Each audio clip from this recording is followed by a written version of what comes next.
प्रतिबोधविदितं मतम् अमृतत्वं हि विन्दते आत्मना विन्दते वीर्यं विद्यया विन्दते अमृतम्। इस पूरे उपनिषद का बहुत महत्वपूर्ण श्लोक आदमी के नाभि के समान है। नाभि तो शुरू में जिंदा रखता है, नाभि से ही सब कुछ रस प्राप्त करता है, घर के अंदर भी उसी प्रकार नाभि के सदृश नाभि है ये। सारी बात यहाँ पर शास्त्रार्थ करेंगे भाष्यकार, इसलिए बहुत बातें लाएंगे, जवाब देंगे। अविज्ञातम विजानताम यदि अवतृतम, अविज्ञातम विजानताम, ब्रह्म जानने वाले को वह ब्रह्म अविज्ञात, अथवा दूसरा क्या था, उस ब्रह्म को जो जगत को जानने वाले को वह ब्रह्म अविज्ञान। दोनों तरफ से क्या करना है शब्द, विजानताम कर तो हो सकती है, ब्रह्म को जानने वाला भी उस ब्रह्म को नहीं जानता और जगत को जानने वाला भी उस ब्रह्म को नहीं जानता। यदि ब्रह्म अत्यंत अविज्ञात, यदि ब्रह्म अत्यंत ही अविज्ञात है, लौकिकानाम ब्रह्म विदांच अविशेष प्राप्त, फिर लौकिकों में और ब्रह्मवेत्ताओं में अंतर क्या रह गया, दोनों बराबर है। अविशेषता, अविशेष ने समान अगर सामान्यता को प्राप्त कर गया, दोनों में किसी को अंतर नहीं रह गया। जगत को जानने वाला भी ब्रह्म को नहीं जानता और ब्रह्म को जानने वाले भी ब्रह्म को नहीं जानते, इसलिए ब्रह्म को जानने वाले में और जगत को जानने वाले में अंतर क्या रह गया, दोनों ही ब्रह्म को नहीं जानते। अविज्ञात विचारतम जब परस्पर विरुद्धम, इसलिए अविज्ञातम विजानताम ये जो बात कही गई है परस्पर विरुद्ध बात कथन तो तद ब्रह्म सम्यक बीतम भवती एवं अर्थम बात। इसलिए बताओ फिर वह ब्रह्म ऐसे जानने के बावजूद भी आपने क्या होगा, वह ब्रह्म सम्यक विदित है, ये जो आपने कहा वह कथम तु भवती, वह कैसे हो सकता है, एवं अर्थम आह प्रतिबोध विदितमिति। इसी पदार्थ को समझाने के लिए यह मंत्र आरंभ होता है प्रतिबोध विदित। बोधम बोधम प्रतीति प्रतिबोधम, भाष्यकार समाज कर दिखाएंगे स्वयं ही। बोधम बोधम प्रतीति प्रतिबोधम अव्ययी भाव समास, वृक्षम वृक्षम प्रतीति प्रतिवृक्षम सिंचय, जैसा होता है वैसे यहाँ व्याकरण में बना वहां पर लघु सिद्धांत को दिया, वृक्षम वृक्षम प्रतीति प्रतिवृक्षम सिंचय। उसी तरह यहाँ पर भी बोधम बोधम प्रतीति प्रतिबोधम विदितम, प्रतिबोध में प्रत्येक बोध के साथ में वह ब्रह्म विदित हो गया है। कैसे हो रहा है? इसको पहले दृष्टांत से समझना पड़ेगा। आप चार आदमी को खड़ा कर दो 10-10 फुट दूरी पर, थोड़े थोड़े दूर में चार आदमी को खड़ा कर दो और चारों आदमी के हाथ में एक एक टॉर्च दे दें, ठीक, दीवार की तरफ मुख करके खड़ा कर, और दीवार पर सामान्य प्रकाश कभी भी है, सामान्य प्रकाश है। आप बोलो चारों को सिग्नल बस ऑन करो और टॉर्च ऑन कर दें, तो क्या होगा, उन टॉर्चों से ऑन करने के नतीजा विशिष्ट प्रकाश दीवार पर पड़ जाए। दूरी दूरी पर होने से दूर दूर पर आपको विशिष्ट प्रकाश दिखाई देगा। अब आप बताइए, आपको जो विशिष्ट प्रकाश दिख रहा है, तब वह विशिष्ट प्रकाश सामान्य प्रकाश को मिटा के दिख रहा है कि सामान्य प्रकाश के साथ विशिष्ट प्रकाश तादात्म्य हो गया है? और दो विशिष्ट प्रकाशों का बीच में क्या दिख रहा है? सामान्य प्रकाश। ऑफ करने बोलो तब केवल सामान्य प्रकाश हो जाता है, ठीक है। अब दृष्टांत को अपने में लगाओ। आपके अंदर पहले घटक ज्ञान हुआ, फिर पटक ज्ञान हुआ, फिर मठक ज्ञान हुआ, फिर तटक ज्ञान हुआ, सारी ले लो, घट पट मटक नहीं। अब ये चार जो ज्ञान हुआ है, क्या है ये? घट विशिष्ट है, पट विशिष्ट है, मठ विशिष्ट है, तट विशिष्ट है। अब एक विशिष्ट ज्ञान होगा, दूसरे विशिष्ट ज्ञान होने का बीच में क्या होता है? अविशिष्ट ज्ञान रहेगी नहीं, सामान्य ज्ञान रहेगा। बुद्धि घटाकार विषय को प्राप्त की है, जब घटाकार को प्राप्त हुआ, बुद्धि की वृत्ति से जो वृत्ति ज्ञान हुआ, घटाकार वृत्ति ज्ञान हो गया। ये हो गया घट विशिष्ट वृत्ति ज्ञान, पट विशिष्ट वृत्ति ज्ञान, मठ विशिष्ट वृत्ति ज्ञान, तट विशिष्ट वृत्ति ज्ञान हुई।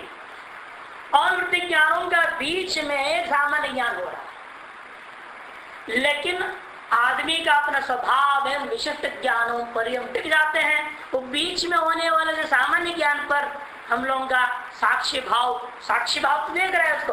अब वृत्ति में कुछ भी नहीं है, घट था खत्म हो गया, पट आ रहा है तो अभी आया नहीं, इंद्रिय देगा, मन संबंध होगा, सब कुछ होना है, उस पीछे खाली है। वो खाली को साक्षी देख रहा है, लेकिन उसको हम लोग ग्रहण नहीं कर पाते। सबको प्रकाशित तो कर ही रहा है, और सामान्य प्रकाश विशिष्टों को भी प्रकाशित करता है और स्वयं को भी प्रकाशित करके उसका प्रकाश है, वो प्रकाश है ना, वो अपने आप प्रकाशित तो करता ही है। इसलिए उसको प्रकाशित करने में विशिष्ट प्रकाश नहीं छोड़ा है। आपने जो विशिष्ट प्रकाशित करा उससे क्या सामान्य प्रकाश प्रकाशित होगा? आपके विशिष्ट प्रकाश से सामान्य प्रकाश प्रकाशित नहीं होता, क्योंकि आपका विशिष्ट द्वारा डाला विशिष्ट प्रकाश सामान्य प्रकाश पर आधारित होकर के प्रकाशमान होकर अनुभव में आता है। ये सामान्य प्रकाश में अधिष्ठान न हो, विशिष्ट प्रकाश क्या होगा? जैसे अंधकार में लाइट छोड़ दो, वो फैलते फैलते खत्म, पता नहीं चलता कहाँ लग रहा है वहां, वो है। इसलिए जब तक सामान्य प्रकाश पर विशिष्ट वृत्ति जाकर संबंधित नहीं होता, तब तक विशिष्ट प्रकाश का अनुभव नहीं आ सकता। तो सामान्य प्रकाश के अनुभव के बिना विशिष्ट प्रकाश का अनुभव नहीं हो सकता, लेकिन विशिष्ट प्रकाश के बिना सामान्य प्रकाश रह सकता है। ये जो विशिष्ट प्रकाश है उनको कहते बोधम बोधम प्रति, बुद्धि का प्रत्येक वृत्ति ज्ञान। इसके साथ में क्या हो रहा है? विदितम ब्रह्म, और सामान्य जो ब्रह्म है, ब्रह्म प्रकाश है, वो विदित हो गया। प्रत्येक ज्ञानाधिष्ठान, प्रत्येक वृत्ति ज्ञान का भी प्रकाशकत्वेन, अधिष्ठानत्वेन, अवभासकत्वेन, साक्षित्वेन वह ब्रह्म विदित है। विशिष्ट के समय में भी विदित है, और जब विशिष्ट न हो तब तो विदित होगा ही। लेकिन उस विशिष्ट समय में भी उस विशिष्ट का प्रकाशक अधिष्ठान जो साक्षी है उसको ग्रहण नहीं करते ना। ये विशिष्ट इसलिए मैंने कहा विशिष्ट प्रकाश ने छोड़ा, अब क्या दिख रहा है? अभी अब विशिष्ट ही दिखता है, सामान्य तो गायब हो गया। लेकिन सामान्य है वहां, सामान्य केवल विशिष्ट है नहीं वहां, लेकिन सामान्य को हम देख नहीं रहे हैं, विशिष्ट हमको दिखाई देने लग जाता है। यही विवेक का काम है कि उस विशिष्ट काल में भी उस सामान्य को देखना, ये विवेक की महिमा। अवस्था त्रय का विवेक हम लोग कर देते हैं, अवस्था त्रय का विवेक करना है। मुंजादि विषय के दृष्टान के मुंज में भी 3 परत होते हैं, अंदर में वो इशिका होती है। इन 3 परत को निकालना ही कठिन है, तलवार से ढेर धार होता है, अनेक प्रक्रिया अपना उसको निकाला जाता है, तब वो सीख निकलती है। तो 3 अवस्थाओं से अलग करके अपने आप को जानना है, जो कि 3 अवस्थाओं में भी है। वो जागृत में भी है, अवभाषक वही है, जागृत का भी, स्वप्न का भी अवभाषक वही है, सुषुप्ति का भी अवभाषक वही है। तो इन 3 अवस्थाओं को जो विवेक हम करना चाह रहे हैं, उन विवेक करने वाला विवेकी, और ये जो अवस्थाएं जिनको विवेक किया जा रहा है, विविच्य वस्तु, ये दोनों क्या है? विवेचन होगा तो ये निश्चय होगा, वह जो विशिष्ट था वह कल्पना मात्र, और जो अधिष्ठान है वही इसे सत्यानृत मिथुनी कृत्य। भाष्यकार में सूत्र के श्रम का सत्यानृत का मिथुनी भाव हो रखा है। यह किसी को अलग करके जानना, असत्य को असत्य समझ लेना, सत्य को सत्य समझ लेना, यही ब्रह्म ज्ञान। विशिष्ट को विशिष्ट समझ लेना और उसका अधिष्ठान सामान्य को सामान्य रूप में ग्रहण करना, सामान्य को विशिष्ट में हम जो ग्रहण कर ले रहे हैं, ये भ्रांति, ये अध्यास हुआ। इसी को विवेक करने के लिए हमें पहले जागृत अवस्था का प्रत्येक प्रतिबोध में विवेचन करनी चाहिए। बोधम बोधम भाषा कहेंगे बोधम बोधम का मतलब क्या?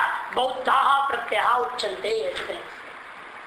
बौद्धा माने बुद्धि निरूपिता, बुद्धि के द्वारा गृहित जो प्रत्यय घटपट मठ आदि का ज्ञान, उसको प्रतिबोध कहा। तैहि विदितम प्रत्यय अविशिष्टतया विदितम, उन्हीं प्रत्यय के द्वारा अविशिष्ट रूप से जो विदित हो जाए।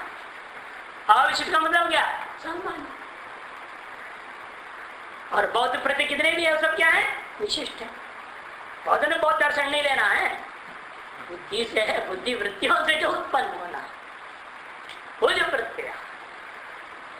तो प्रत्येक ज्ञान को विवेक करेंगे तब उसका अधिष्ठान होता, उसका प्रकाशक, उसके साक्षी होता, सामान्य रूप में विद्यमान वह ब्रह्म का निश्चय हो जाता, वो विदित हो गया, ज्ञात हो जाता, और उनके संधि काल में तो अनायास ज्ञात हो जाए। इसलिए विदिता मतम, प्रत्येक बोध में प्रत्येगात्मा साक्षी रूप से वो विदित है जो वही ब्रह्म है, और यही उस ब्रह्म का ज्ञान, मतलब मैंने ज्ञान तेना अमृतत्व में विद्यते। ऐसे ब्रह्म ज्ञान से ही अमृत की प्राप्ति होती है, व्यक्ति अमृत को प्राप्त करता है। ये ऐसा ज्ञान कैसे हो जाएगा और अमृत की प्राप्ति कैसे कर लेंगे? तब कहते आत्मना विंदते वीर्यम। अमृत नित्यात्म स्वरूप है, उसे ही प्राप्त हो सकता है, दूसरे से तो प्राप्त होता नहीं है। नित्यात्म स्वरूप की अनुभूति से ही अमृत की प्राप्ति हो सकती है, साधनों से तो होगा नहीं। जो साधनों से साध्य है वह नित्य हो जाएगा, फिर कैसे होगा?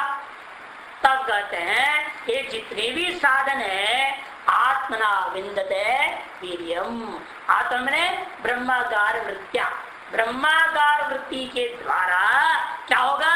आवरण निवृत्ति करने का सामर्थ्य की प्राप्ति, आवरण निवृत्ति करने का सामर्थ्य की प्राप्ति होगी। वीर्यम मैंने आवरण निवृत्ति सामर्थ्यम विंदते प्राप्त होती। जब ऐसे जो होता है तब क्या होगा? उस सामर्थ्य से विद्या विंदते अमृतम, तब ब्रह्म विद्या से आवरण की निवृत्ति हो जाती। सामर्थ्य प्राप्त हो गया ब्रह्माकार वृत्ति से, तब ब्रह्म विद्या क्या करेगी? तब उस आवरण को नष्ट कर देगी। जब आवरण को नष्ट कर देगी तो अमृत रूप नित्य चैतन्य जो आत्म स्वरूप है, आपका जो स्वरूप है वह अपने आप आविर्भाव हो गया, अपने आप जैसे बादल नष्ट हो गया तो सूर्य जैसे प्रकट हो गया, ऐसा आवरण नष्ट हो जाता है विद्या के द्वारा। आपका स्वरूप अपने आप को अनुभूति में आती है, उसी को कहा जाता है अमृतम विंदते, वह अमृत को प्राप्त करता है। अब देखिए भाष्यकार कैसे विवेचन करते जा रहे हैं। प्रतिबोध विदितम, बोधम बोधम प्रति विदितम, ये इसका समास है। बोधम बोधम प्रतीति प्रतिबोधम, प्रतिबोधम विदितम इति प्रतिबोधक विदितम। अब ये बहुत समास में वैसे तृतीया में तो तृतीया सप्तमी और बहुड़म कर दिया है, तृतीया सप्तमी और बहुड़म समास है ना, इसलिए आप तृतीयांश भी कह सकते हैं प्रतिबोध ही विदितम इति प्रतिबोध विदितम, प्रतिबोधम विदितम इति प्रतिबोध विदितम। बाकी सब जगह अतो तो पंचम्य था ना, अदंतों को क्या होता है? हम हो जाता है, हम हो जाएगा। फिर क्या बनेगा? प्रतिबोधम प्रतिबोधम प्रतिबोधम प्रथमा में, प्रतिबोधम प्रतिबोधम प्रतिबोधम द्वितीया में, तृतीया में, लेकिन तृतीया सप्तमी और बहुड़म। अपंचम्य क्या? जब पंच में तो हम होगा ही नहीं, यह तो रूप चलेगा। प्रतिबोधात प्रतिबोधात प्रतिबोधाभ्याम प्रतिबोधेभ्या, इन तृतीया सप्तमी में प्रतिबोधेना प्रतिबोधम प्रतिबोधाभ्याम प्रतिबोधम प्रतिबोधैहि प्रतिबोधम। इधर भाषा यहाँ प्रत्यय ही विदितम ऐसा आप लेंगे, इसका मतलब क्या है? तृतीया बड़म के आधार पर तृतीया तत्पर समास कर रहे हैं। प्रतिबोधैर विदितम इति प्रतिबोध विदितम। बोध शब्द न बौद्ध प्रत्याह उच्चन्ते। बोध शब्द क्या लेना है? कहते बौद्ध प्रत्याह मैंने बुद्धिगता प्रत्याह, प्रतिफलित ज्ञानानि चैतन्य, प्रतिफलित जो चैतन्य है बुद्धि में, जो प्रतिफलित चैतन्य है, अनेक आकार जो वृत्तियां हो रही है, वृत्ति विशिष्ट जो चैतन्य है उसको लेना है। बौद्धा प्रत्यय उच्यन्ते सर्वे प्रत्यय विषया भवन्ति यस्य, सारे प्रत्यय विषय होते हैं जिसका। सकल प्रत्यय भी किसका विषय हो रहे हैं? सकल प्रत्यय चैतन्य का भी अवभाषक कौन है? साक्षी चैतन्य। इसे कहते हैं सर्वे प्रत्यय विषया भवन्ति यस्य। ये प्रत्यय भी, प्रत्यय का विषय घटपटादि है। घटपटादि किसके विषय होते हैं? बौद्ध प्रत्ययों का। और बौद्ध प्रत्यय भी किसका विषय हो रहे हैं? साक्षी का। उनका प्रकाशन कौन करेगा? जिसको हम लोग क्या कहते हैं वेदांत प्रश्न पढ़ते हुए कहा आपने, ज्ञानगत प्रत्यक्ष। एक होता है विषयगत प्रत्यक्ष, दूसरा होता है ज्ञानगत प्रत्यक्ष। ज्ञानगत प्रत्यक्ष साक्षी से होगा, इसलिए कहते हैं ये सकल प्रत्यय भी हैं विषय जिसका। सर्वे प्रत्यय विषया भवन्ति यस्य स आत्मा। वो है कौन? आत्मा ही है और कोई नहीं। सर्वबोधान प्रतिबुध्यते, अतएव सकल बोधों को बोध कराता हुआ वह स्वयं भी प्रतिबुद्ध हो गया। प्रत्येक बोध के साथ बुद्ध हो गया, मैंने बोधित हो गया, विदित हो गया, ज्ञात हो गया। सर्व प्रत्यदर्शी चित शक्ति स्वरूप मात्र, क्योंकि वह सकल प्रत्ययों का दृष्टा है, सकल प्रत्ययों का भी दृष्टा है, सकल प्रत्ययों का साक्षी है, चित शक्ति स्वरूप मात्र है वो। अतएव प्रत्येक विशिष्ट जो वृत्ति है, विशिष्ट जो चैतन्य है, उसका अवभासकत्व ना वह सामान्य चैतन्य भी अवबुद्ध हो गया। क्योंकि जो सामान्य चैतन्य है वह सकल प्रत्ययों का दृष्टा है, साक्षी है, वह चित्त शक्ति स्वरूप मात्र है। इसलिए भाष्यकार देखो असली दिखा रहे समास को, प्रत्येरेव प्रत्ययेषु अविष्टतया लक्ष्य है। ये बड़ी विशिष्ट बात है। प्रत्यय उन प्रत्ययों के द्वारा, और कहा हो रहा है लेकिन बहुत उसका प्रत्ययेषु एव, प्रत्ययों के द्वारा ही और प्रत्ययों में ही वह विशिष्ट भाषित होता है। अविशिष्ट विशिष्ट में भाषित होता है। कहा भाषित हो रहा है? ये विशिष्ट में ही। इसलिए प्रत्ययेषु सप्तमी, और किनके उन्हीं प्रत्ययों के द्वारा उन्हीं प्रत्ययों में वह अविशिष्ट सामान्य रूपेण भाषित। अतः समझ में नहीं आती, हम लोग उसको अलग नहीं कर पा रहे ना। मन विशिष्ट में सामान्य मिल गया, तादात्म्य सा हो गया। इसे मैं दृष्टांत हो दिया था, क्योंकि ये भी प्रकाश है, विशिष्ट प्रकाश सामान्य प्रकाश से एक हो गया। वृत्तिवच्छिन्न चैतन्य और अधिष्ठानावच्छिन्न चैतन्य ऐक्य हो गया है, इसलिए उसको अलग करके देख नहीं पा रहे हैं। लेकिन है वास्तव में क्या? अलग है। ये जो विशिष्ट चैतन्य है वृत्ति रूपी उपाधि से उपहित चैतन्य है। वृत्ति रूपी घटाकार वृत्ति रूपी उपाधि से उपहित चैतन्य है, ठीक है। और वो उपहित चैतन्य भी कहाँ है अधिष्ठित? शुद्ध चैतन्य में। तभी वो शुद्ध चैतन्य इस वृत्ति चैतन्य को प्रकाशित कर रहा, तब कर ज्ञान का प्रत्यक्ष हो गया, घट ज्ञान का प्रत्यक्ष हो गया। अतएव वह सामान्य इस विशिष्ट में ही रह रहा है, अधिष्ठान होता हुआ उसके साथ एक होकर के उसी में उसका अनुभव हो रहा है और उनके ही द्वारा होता है। इसलिए प्रत्ययेव प्रत्ययेषु अविशिष्टतया लक्ष्य है। सामान्यतया, अविशिष्ट का मतलब होता है सामान्य, सामान्यतया लक्ष्य है। नान्य द्वारा आत्म विज्ञानाय, इसके अलावा उस आत्मा को जागृत अवस्था में रहते हुए पकड़ने संभव नहीं है। अतः प्रत्यय प्रत्यगात्मतया बीतम ब्रह्म, इसे प्रत्ययों का भीतर साक्षी रूप से, प्रत्यय प्रत्यगात, प्रत्यय मने प्रत्ययों का, प्रत्यगात्मा मने साक्षीतया साक्षी रूप से विदितम ब्रह्म, वह ब्रह्म विदित हो जाता है। यदा जब ऐसा होता है तदा तन्मतम, तदा तन्मतम भवति, तद सम्यक दर्शनम इत्यर्थः, तब उसका सम्यक दर्शन हो गया। ऐसा समझो, ब्रह्म का ऐसा अनुभव होने का नाम ही ब्रह्म का सम्यक दर्शन है। सर्व प्रत्यदर्शित्व उपचिन्न अपाय वर्जित दृक् स्वरूपता, नित्यत्व, विशुद्ध स्वरूपत्व, आत्मत्व, निर्विशेषता, एकत्व सर्वोदेशो सिद्धम भवे। तभी जाके सिद्ध हो सकता है सारी बातें। जब इसको ब्रह्म को सकल प्रत्ययों का साक्षी मानेंगे तो, सकल प्रत्ययों का अधिष्ठान रूपा, साक्षी रूपा, अवभाषक रूपा, सामान्य चेतन रूप में जब तक नहीं मानोगे तब तक जो है उपजन अपाय वर्जित, उपजन और अपाय, वृद्धि और ह्रास रहित दृक् स्वरूपता सिद्ध नहीं हो सकेगा। उपजनन, उपजननम चिन्ह प्राप्त धातु हिंदी उपजना, हिंदी में क्या होगा? उपजनम माने वृद्धि होना, प्रत्यय भेद है। संस्कृत से उपजन भी बनेगा, उपजनन भी बनेगा। लुट करोगे तो उपजनन बनेगा, अच करोगे तो उपजन बनेगा। संस्कृत में बनता है, हिंदी में वैसे वृद्धि को उपजन कहा देते हैं।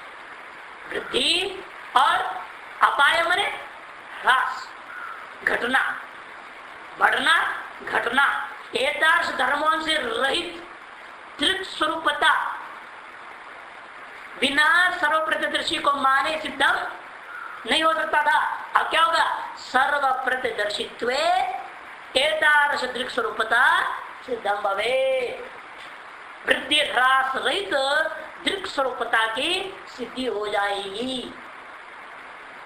नहीं तो इन प्रत्ययों के अधीन ही रह जाओ। क्या प्रत्ययों को ही लेकर मान के चलोगे और प्रत्यय को ही सब प्रकाश मान लोगे, जो प्रत्यय चैतन्य को ही मान लो केवल, तब क्या होगा? उपहित चैतन्य में कोई आप में टिक जाओगे तो वो कैसा वृत्ति वृत्ति चैतन्य वृद्धि और ह्रास वाला है, उत्पत्ति विनाश वाला है ना। कभी घटावचन चेतन, कभी पटावचन चेतन हो गया घट पटा गया और पटावचन चेतन खत्म हो जाएगा, मठावचन चेतन हो जाता है, वो भी खत्म हो जाता है, तटावचन चेतन होते ही रहेगा, अलग अलग अलग अलग बढ़ता है, घटता है, उत्पन्न होता है, नाश होता है। एतादृश उत्पत्ति विनाशात्मक प्रत्युच्चन चेतन जो विशिष्ट चैतन्यों का, विशिष्ट चेतन आप ऑन करोगे, आप करोगे आसान करो तो विशिष्ट प्रकाश आ गया, आप कर दो गायब, फिर ऑन कर दो फिर आ जाएगा। चक्कर है ना उसका। बढ़ा सकते घटा सकते, आजकल ऐसे में टॉर्च आ रहे हैं, प्रकाश बढ़ा दो फिर घटा लो, बढ़ा भी सकते घटा भी सकते। और लाइटों के भी ऐसा ही आजकल बटन बना दिए कमरों के लाइट में, जितनी चाहे उतनी प्रकाश देगा, घुमा दो। जैसे आपके पंखा होता है ना वैसे स्पीड जैसा है वैसे लाइट भी विशिष्ट प्रकाश इस तरह से वृद्धि ह्रास उत्पत्ति विनाश वाला है। इसी को हम आत्मा कर ग्रहण न करें, नहीं तो उत्पत्ति वृद्धि ह्रास वाला उत्पत्ति विनाश वाला हो जाएगा वो आत्मा। इसलिए हम सर्वप्रत्ययों का भी जो दर्शी माने दृष्टा जो साक्षी है उसको स्वीकार कर लेंगे तो उपजन अपाय वर्जित दृक् स्वरूपता सिद्ध हो जाएगा, नित्यत्व सिद्ध हो जाएगा, विशुद्ध स्वरूपत्व सिद्ध हो जाएगा, आत्मत्व सिद्ध हो जाएगा, निर्विशेषता सिद्ध हो जाएगा। भाष्यकार टपका दिए, शब्द दिया, गड़बड़ा दिए, निर्विशेषता भी सिद्ध हो जाएगा। आकर प्रत्यय ही प्रत्ययेषु अविशिष्टता करिए न, इसलिए निर्विशेषता वो सामान्य विशिष्ट नहीं से निर्विशेषता सिद्ध हो जाना। जैसा शुद्ध काल में हम निर्विशेषता को प्राप्त कर जाते हैं वह जागृत काल में भी निर्विशेषता का अनुभव हो सकता है। हम टिके चित्रों में नहीं, इन विशिष्टों का व्यवभाषक, इन विशिष्टों का जो साक्षी है उस पर टिके, तब उस निर्विशेषता की भी सिद्धि होगी। और वो जो सामान्य है उसी को आप सर्वभूतेषु एकत्वञ्च सिद्धं भवे। सकल क्षेत्रों में क्षेत्रज्ञ रूप में मुझे जानो, है ना। क्षेत्रज्ञं चापि मां विद्धि। वहां भी इतना लड़ाई झगड़ा है, पूछो ही मत। 13वां अध्याय 2रा श्लोक, भयंकर शास्त्र। सर्वभूतेषु एकत्व मानना बड़ा मुश्किल काम है। एक ही सामान्य प्रकार सर्वत्र साक्ष्य भाव स्थित यत्र सर्वमात्मभूत तत्र न कम पश्य एकत्व अनुपश्यता तत्र को अवकाश होता है। वह एकत्व का अनुभव तभी आ सकता है जब हमने साक्षी भाव में स्थित हो जाए। सिर्फ दृश्यों का साक्षी बनोगे, इन दृश्यों से विशिष्ट चैतन्य का भी तुम साक्षी हो सकते हो। सिर्फ पहले हम लोग क्या कहते हैं, दृश्य का साक्षी बनो। साधारण क्या बोला जाता है, पहले चुपचाप बैठो, जो मन में आ रहा है, वृत्तियां आ रहे हैं, जा रहे हैं, आ रहे हैं, जा रहे हैं, देखते रहो उसको। आवृत्ति जिन चेतन तक पहुंच जाए तो मुश्किल हो जाता है, और उसके अहमता भी जुड़ जाएंगे, ममता जुड़ जाएगा, सब जुड़ जाएंगे। फिर कहो मैंने इसको जान लिया, या तो घटो मया से वृत्ति व चिन चैतन्य को मत देखो, अभी उसको छोड़ो, विशिष्ट को देख देख के थक चुके हो, आप केवल सामान्य को पकड़ो। सामान्य को पढ़ने क्या बोले, दृश्य का दृष्टा बनो। दृश्य का दृष्टा बन जाएंगे तो दृश्य विशिष्ट चैतन्य, जो विशिष्ट चैतन्य है उसका भी दृष्टा बन सकते, अपने साक्षी भाव में स्थित हो सकते। जब तक साक्षी भाव में स्थित नहीं हो सकता, सर्व प्रत्यदर्शितम साक्षितम साक्ष्य जब स्थित नहीं होगा, तब इनमें से कोई भी बात सिद्ध नहीं होगा। लक्षण भेदा भावात व्योम नहीं व घट गिर गुहादिशु,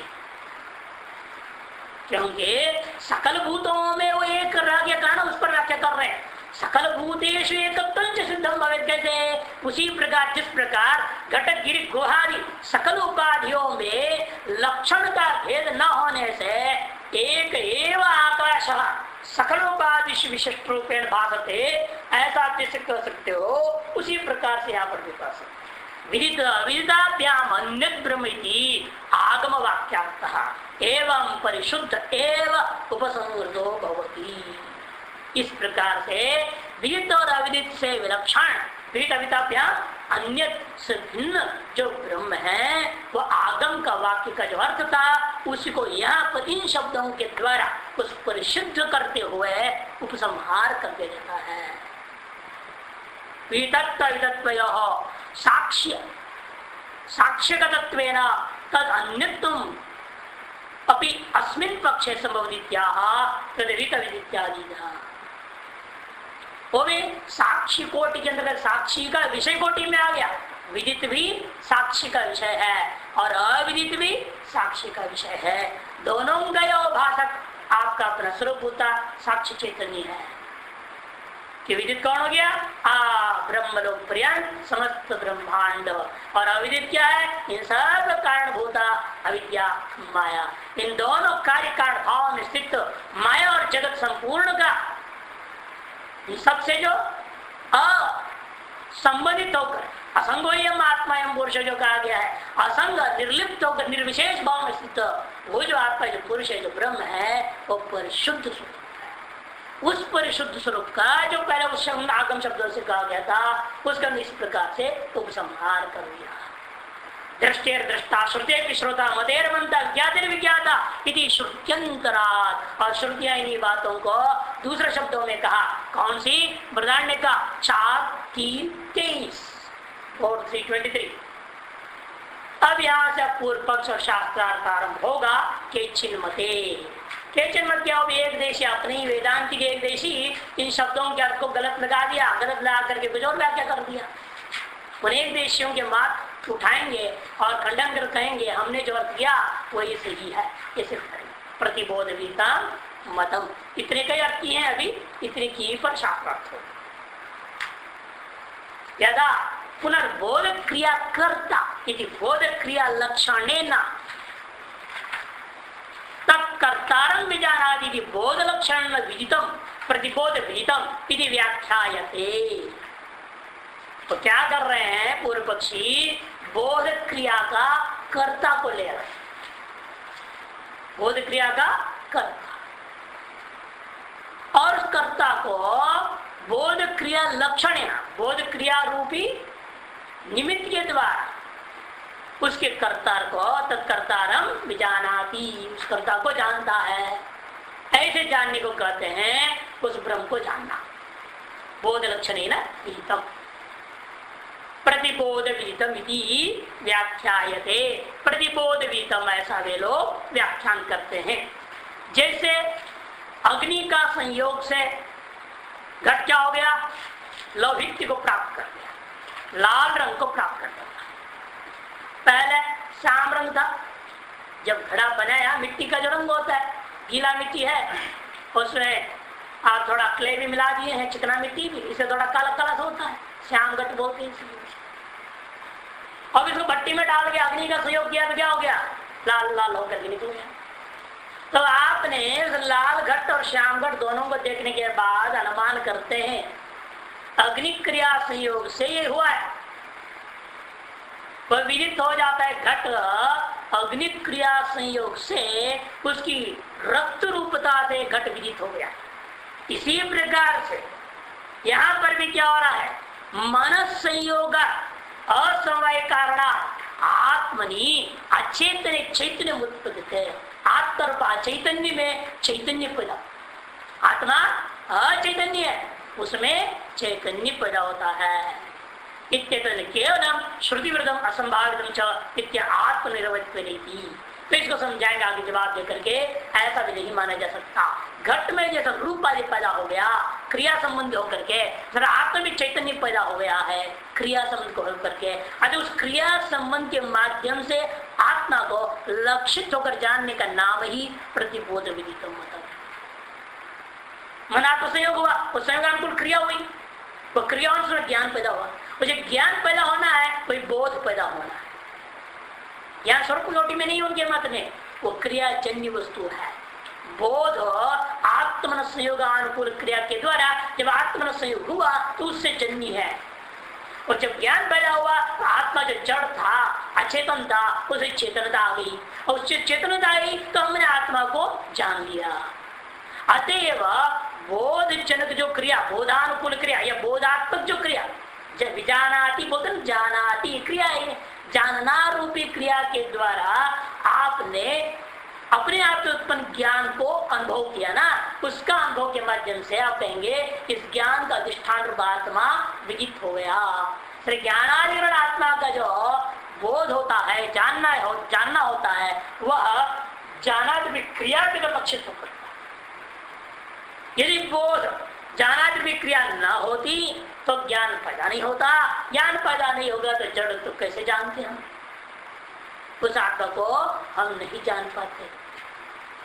अतएव आपने प्रयत्न किया तो आत्मन संयोग कर दिया, जो विषय को लेकर के मन आत्मा के साथ संयोग कर लिया। एतर्ष बीजानाति क्रिया जब हुई, उस क्रिया के वजह से आत्मा में ज्ञान पैदा हो गया। ज्ञान ही चैतन्य है और वो आत्मा में पैदा हो गया तो आत्मा में चेतनता आ गई। तो चेतनता आने से आत्मा हमें हमारे ज्ञान का विषय होकर के हमने उस आत्मा को जान लिया। बिल्कुल कोई संशय नहीं है। एक देशी यह ना अनुगिरी देखो अवतरण का क्या दे रहे हैं? एक देशी व्याख्यान उद्भाव्य दूषयति यदा पुनरित्यादि ना, 64 पेज नंबर एकदम लास्ट पंक्ति नीचे लास्ट बट वन। एक देशी व्याख्यान उद्भाव्य दूषयति।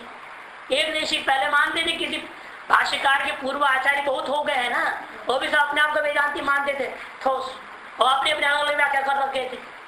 द्रविड़ाचार्य वगैरह हुए हैं, भर्तृ प्रपंच हुआ है, ये सब आचार्य संघ के पूर्व आचार्य लोग हैं, वो भी सब बदलेंगे। कोई भेदा भेदवाद लिख दिया, कोई कुछ लिख दिया, कोई कुछ लिख दिया, और इन मंत्रों के अर्थ उन्होंने व्याख्या करी है। उपनिषदों ने भाष्य लिखे हैं, ब्रह्मसूत्रों ने भाष्य लिखा है। हम सब भाष्यों का जो बात विरुद्ध था, गलत था, उसको उठा करके खंडन करते हैं। नाम नहीं लेते हैं, पूर्वाचार्य है, नाम लेना ठीक नहीं, एक देशी करे, अपने ही गुरु भाइयों में से हैं समझो, ऐसे कर। हमारी परंपरा वाले हैं ना, वेदांत की परंपरा के भाई है, उनकी भी आचार्य परंपरा रही है, लेकिन उनको शब्दार्थ बोलने कहीं भ्रम हो गया, भ्रांति उन्होंने गलत व्याख्या कर दी है, उसको सुधारना हमारा काम है। इसलिए भाष्यकार उसको एक देशी व्याख्यानों को उठा करके एक एक करके जो ऐसा मान, और वो क्या न्यायिकों के सामने बैठ रहा है, न्यायिक भी नहीं मानते, वो पकड़ लिया उस पॉइंट को। हाँ, आगे भाष्यकार इसको विशेष रूप में उठाएंगे, न्यायिक लोगों ने कहा करके बोलेंगे, न्यायिकों को अलग से उठाएंगे। इसी के बाद 2-4 पंक्ति के बाद ही आ रहा है, यथा यो वृक्ष शाखा चालयति स वायु रीति तद्वत्। जैसे को वृक्ष में संचलन क्रिया हुई, हिला, हिलने से क्या हुआ? आप अनुमान कर दो, हो वायु के अनुमान कर लिया, वायु ने चलाया। यदि वो चालन क्रिया नहीं होता वृक्ष के शाखाओं का, पत्तों के, फलों का, तो वायु का अनुमान कैसे कर लेते? वायु का जान ही नहीं पाती आप। उस क्रिया से क्या हुआ? वृक्ष में चालन हुआ, चल हुआ, हिलना डुलना हुआ, कंपन हुआ पत्तों में, उससे वायु का ज्ञान हो गया। उसी प्रकार से बोधात्मक क्रिया हुई, उस क्रिया का कर्तृत्व है ना, हम आत्मा को जानते। जैसे वृक्ष में चाल क्रिया का कर्ता कौन है? वायु। ये वायु चाल क्रिया ना करे तो वृक्ष हिलेगा कैसे? उसने ही हिलाया है, उसका कर्ता कौन होगा? इसीलिए वायु। तो क्या बोध क्रिया हुई है तो कैसे हुआ ज्ञान उत्पन्न क्रिया? बिना आत्मा का, इसलिए आत्मा ने ही उस बोध क्रिया का करता है। आत्मा में कर्तृत्व भी मान यो वृक्ष शाखाश चालयति स वायुरेतानुमीयते तद्वत्, उसी प्रकार से समझ लेना। तो सिद्धांति कहते नहीं, यहाँ से सिद्धांत कहा तब तो भाई क्रिया शक्तिमान आत्मा द्रव्यम न बोध स्वरूप है ना। फिर तो आपका कहने का मतलब ये हुआ बोध क्रियात्मक शक्ति वाला आत्मा हो गया, वो द्रव्य हो गया, न बोध स्वरूप। फिर तो आपका तुम्हारे अनुसार तो बोध स्वरूप ही नहीं रह गया, बोधवान हो गया, बोध क्रियावान से बोधवान हो गया, गुणवान हो गया वो एक तरह से। ये तो बिल्कुल गलत है। बोधस्तु चाहती विनश्यति, और तुम्हारे अनुसार एतार्शी जो बोध है उत्पत्ति विनाशशाली हुए। यदि आप बोध हो जाए थे तथा बोध क्रिया सा विशेष, जब बोध पैदा होगा तब उस बोध क्रिया के साथ में विशेष रूपेण बोध क्रिया विशिष्ट रूपेण आत्मग्रहण होगा। यदा बोधो नश्यति तथा नष्ट बोधो द्रव्य मात्र निर्विशेष, और जब बोध नष्ट हो गया तब नष्ट बोध वाला होने से वो द्रव्य मात्र रह गया, और द्रव्य को आप जान नहीं पाएंगे क्योंकि क्रिया नहीं रह गया। जैसे वृक्ष खड़ा है, खड़ा तो रहेगा ना वही, वायु उसको हिलाए ना हिलाए वो तो है ना, उसका रहने से वायु का ज्ञान तो नहीं होगा आपको। इसलिए करें जब तक क्रिया नहीं है तो वस्तु का ज्ञान नहीं हो पाएगा आपको। जब बोध तो नष्ट हो जाएगा आपके अनुसार, यदा बोधो नश्यति तदा नष्ट बोध सन द्रव्य मात्र भवति निर्विशेष भवति, द्रव्य मात्र रह जाएगा, निर्विशेष रह जाएगा, जड़ पत्थर के समान पड़ा रह जाएगा, उसका ज्ञान ही नहीं हो पाएगा। अरे विशिष्ट उसका में बोध हुआ और फिर नहीं हुआ, इस तरह से आत्मा का विस्थिति क्या हो गया? उत्पन्न विनाशशालिता आ गई। उपाधि का विनाश से उसमें भी आ जाएगा उत्पन्न विनाश, उत्पादि का उत्पत्ति से उसे उत्पत्ति आ जाएगी। तत्रैव सति विक्रियात्मक सावयवो अनित्य अशुद्ध इत्यादोषः न परिहर्तुं शक्यते, तब तो वह क्रियात्मक हो जाएगा, सावय हो जाएगा, अनित्य होगा, अशुद्ध होगा, इत्यादि अनेक और दोष आ जाएगा जिसको आप परिहार नहीं कर सकेंगे। इसके बाद नैयायिक को उठाएंगे।